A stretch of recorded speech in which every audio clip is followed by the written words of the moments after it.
ROCE எப்படி calculate பண்றதுன்னா EBIT, that means earnings before interest and tax by capital employed into 100. இதான் வந்து ROCE ஓட ஃபார்முலா.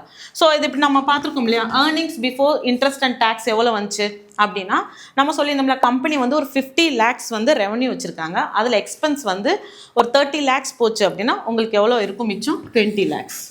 கேபிட்டல் எம்ப்ளாய்டு நான் சொல்லியிருக்கேன், டோட்டல் அசட் மைனஸ் லயபிலிட்டிஸ் தான் வந்து கேபிட்டல் எம்ப்ளாய்டு. அசட் வந்து 1 crore, அதில் அந்த லயபிலிட்டிஸ் பார்த்தீங்க அப்படின்னா ஒரு 20 lakhs போச்சுன்னா நியர்லி 80 lakhs வந்து இருக்கும். அதுதான் கேபிட்டல் எம்ப்ளாய்டு. பண்ணும்போது உங்களுக்கு எவ்வளோ வரும் அப்படின்னு பார்த்தீங்கன்னா நியர்லி 25%. இதுதான் வந்து கம்பெனியோட ROCE. ஸோ இந்த ROCE 25% என்ன அப்படின்னா 25 rupees profit for every 100 capital employed அப்படின்னு நம்ம சொல்லலாம். ஸோ 100 ரூபாய்க்கு உங்களுக்கு கிடைக்கக்கூடிய அந்த ப்ராஃபிட் பார்த்தீங்கன்னா 25 rupees. ஓகே தானே? ஒரு நல்ல உங்களுக்கு வந்து என்ன சொல்கிறான், ரிட்டர்ன்ஸ் நல்லா கிடைக்கும் போது ஸோ அந்த கம்பெனி வந்து இன்னும் நல்லா வளர்றதுக்கான வாய்ப்புகள் இருக்கு இல்லையா?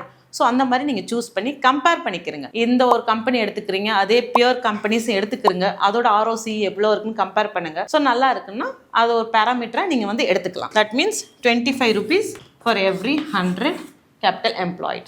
ஸோ இதுக்கு ROCE மேக்ஸிமம் பார்த்தீங்கன்னா ஒரு 15 to 20% இருக்குது அப்படின்னா இட்ஸ் குட் ROCE இந்த கம்பெனிக்குன்னு சொல்லலாம். ஸோ இந்த மாதிரி நீங்கள் கம்பேர் பண்ணி பார்த்து அந்த கம்பெனியோட ஃபண்டமெண்டலில் இது ஒன் ஆஃப் த பேராமீட்டராக நீங்கள் வந்து எடுத்துக்கலாம். இதை தவிர உங்களுக்கு தெரியும் PE ரேஷியோன்னு ஒன்று இருக்குது, BV ரேஷியோஸ் இருக்குது. இதில் ஏதாவது உங்களுக்கு டவுட் இருக்குது அப்படின்னா நீங்கள் வந்து கீழே கமெண்ட் பண்ணுங்கள், நான் எக்ஸ்பிளைன் பண்ணுறேன்.